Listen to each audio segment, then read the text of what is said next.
So I suppose it's not really appropriate to say Happy Lent, so I greet you today with wishes for a holy Lent, one filled with the good work of self-examination, so that at the end of this Lenten journey, you can greet that holiest of weeks with hearts humbled to accept God's grace.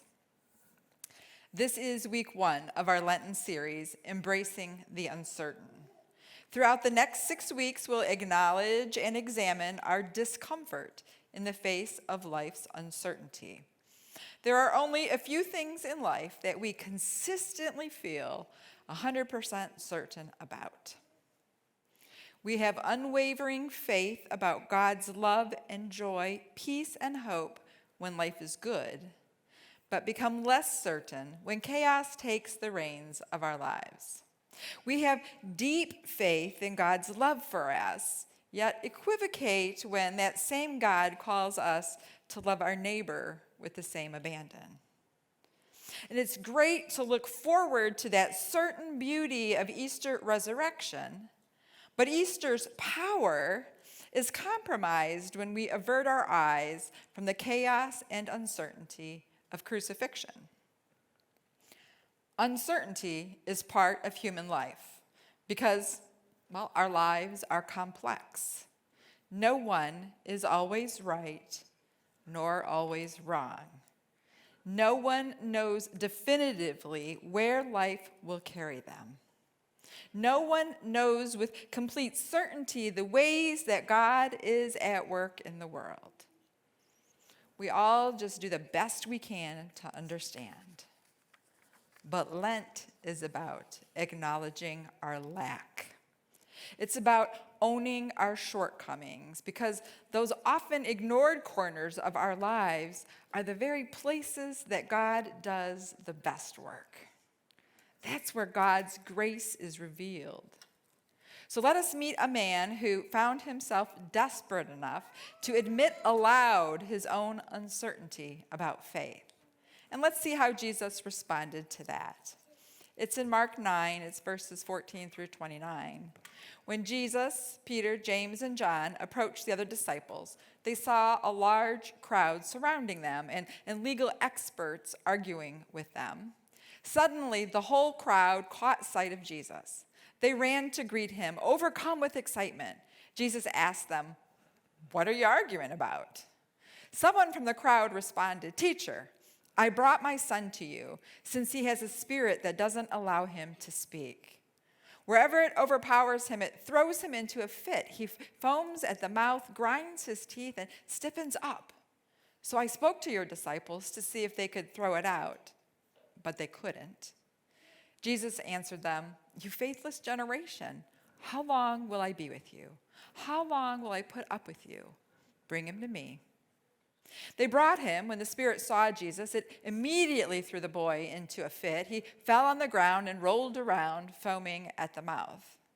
Jesus asked his father, "How long has this been going on?" And he said, "Since he was a child. It has often thrown him into a fire or into water, trying to kill him. If you can do anything, help us. Show us compassion." Jesus said to him, "If you can do anything, all things are possible for the one who has faith." At that, the boy's father cried out, "I have faith. Help my lack of faith." Noticing that the crowd had surged together, Jesus spoke harshly to the unclean spirit. "Mute and deaf spirit, I command you to come out of him and never enter him again." After screaming and shaking the boy horribly, the spirit came out. The boy seemed to be dead. In fact, several people said that he had died. But Jesus took his hand, lifted him up, and he arose. After Jesus went into a house, his disciples asked him privately, "Why couldn't we throw this spirit out?" And Jesus answered, "Throwing this kind of spirit out requires prayer." Now, I know there are plenty of you listening to this sermon who have felt the anguish of this father. I know that some of you have watched children, parents, spouses suffer. I know that some of you have suffered physically, emotionally, mentally. Suffering is a reality of life. none of us can avoid it forever. And I also know that you have great faith. And in your suffering, you have prayed and you have fasted and you have pleaded with God. And you have sent prayer requests to prayer warriors far and wide. You have done everything you could think of to do. And even a few things that you suspected were ridiculous, but you did them anyway out of desperation. And still, things did not go as you had hoped. Healing did not occur. You know exactly how this father felt. You understand that desperation when he approaches Jesus. Have you ever just felt like you're not enough? Not smart enough, not good enough, not skilled enough, not faithful enough? I tell you, there's nothing like having a sick child to make you feel like you are not enough. The man begs Jesus, if you can do anything, help us. Show us compassion. Some of us have uttered these very words in the darkest moments of our lives. I've heard these words read many ways, and since the original writing nor these translated words can tell us the inflection in the Father's voice, the tone with which any of us reads them, probably says more about us than it does about that man. I have certainly uttered, cried, or even shouted these words in different ways at different times in my life. Maybe you've uttered these words in all their forms. If you can do anything, if you can do anything, if you can do anything, if you can do anything, if you can do anything. Whichever way he said it, it's clear that this father is desperate. And I find it interesting that Jesus responds first with the Father's own words. My translation uses a question mark, but there is no punctuation in the original language. But I think it's fair to hear it with this question mark. If you can do anything? And Jesus continues, all things are possible for the one who has faith. And then the father responds, I have faith. Of course he has faith. This man brings his ailing son some distance and finds Jesus, whom he has heard is a healer. That's faith. The man is arguing with the legal experts as Jesus approaches. That's faith. The man willingly subjects himself and his son to public scrutiny in pursuit of healing. That is faith. And he tells us that this has been going on in his son's life since he was just a little child. Do you have any doubt that deep and anguished prayers have been said? I would imagine that this man has taken his son to the temple. I would imagine that he has taken him to doctors and to healers. He's no doubt tried everything he knows how to do before he resorts to finding this itinerant preacher and healer, this last hope in which he has placed all of his faith. If this man's faith was enough to heal his son, then his son would already be healed. And still his son's not healed. All things are possible for the one who has faith. I have faith. Help my lack of faith.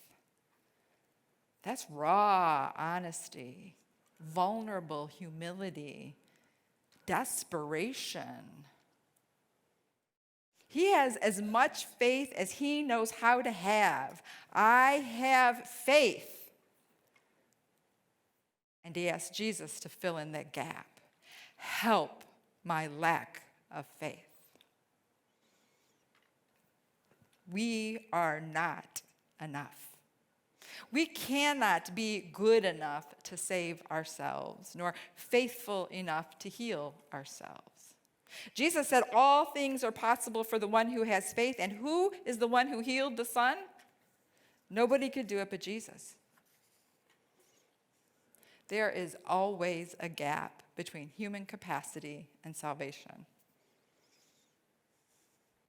For those of us who are doing the Bible year for 2023, we have recently read through the book of Leviticus, which is filled with laws to keep the people clean or worthy of being in God's presence, and there are lots of capital offenses.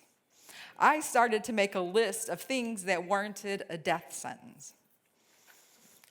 Cursing your mother or father, adultery, a priest drinking alcohol, a woman who is raped in a city, worshiping another god, touching the Ark of the Covenant, violating the Sabbath.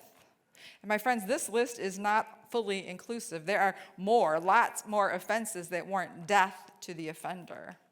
And there's another list that's not capital offenses, but that still prevents us from being worthy of the presence of God. 600 and some odd laws. We get the point. The point is, none of us can rely on our own goodness, our own obedience, our own willpower or fortitude or intellect to save us or to heal us. And that does not feel good to folks like us. It takes away our ability to control the outcome of our own lives. We don't have control, and we don't like that. I certainly do not like that. We like certitude and would much prefer clear accountability. If we check all the boxes, we get the reward at the end. Oh, if we're just disciplined enough, pious enough, pure enough, we can save ourselves. But we cannot save ourselves. We can have all the faith a human could possibly render. We can walk the straightest line. We can tread the narrowest path, and it is not enough. We all need Jesus to fill in the gap. We all need Jesus to be the bridge between human frailty and divine goodness. That's the realization that the Father came to when he cried out, "I have faith, help my lack of faith." While there is pride in knowing that we have given it our best try, our hardest effort, there is freedom in surrendering to the reality that we aren't actually capable of accomplishing it. And there is joy in knowing that we will still get there by the grace of God. When the Father said, "I have faith, help my lack of faith," he was saying that he has given it his best effort. He knew that he was not capable, and he was asking Jesus to bridge the gap between suffering and healing. So by surrendering in this way, the Father relinquished the years-long agony of trying to do something that he was incapable of doing, healing his Son.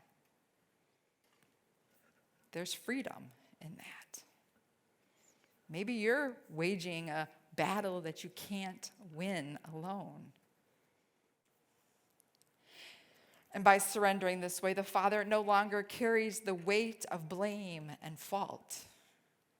He knew that he had done everything he could, and he surrendered the outcome to Jesus. There's freedom in that.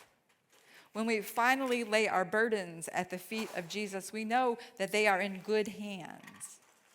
Things may not go the way we want.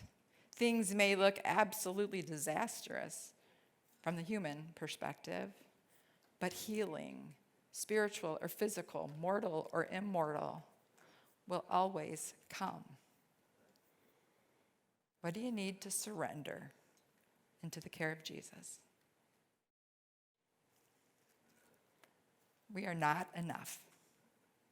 On our best days, we can have a mighty faith. On other days, we have loads of questions. But none of us can honestly claim, "I have faith," without also claiming, "Help my lack of faith." We are finite people who who love an infinite God. So we're not capable of fully comprehending an infinite God with complete certainty. We don't need perfect, certain faith. We need just enough faith to believe that Jesus will bridge the gap between who we are and who God is. I have faith. Help my lack of faith. So I'd like to close this sermon with a prayer from Thomas Merton. He's was a 20th century Trappist monk. So please pray with me. My Lord God, I have no idea where I am going. I do not see the road ahead of me. I cannot know for certain where it will end. Nor do I really know myself. And the fact that I think I am following your will does not mean that I am actually doing so. But I believe that the desire to please you does in fact please you. And I hope I have that desire in all that I am doing. I hope that I will never do anything apart from that desire. And I know that if I do this, you will lead me by the right road, though I may know nothing about it. Therefore, will I trust you always, though I may seem to be lost and in the shadow of death. I will not fear, for you are ever with me, and you will never leave me to face my perils alone. Amen.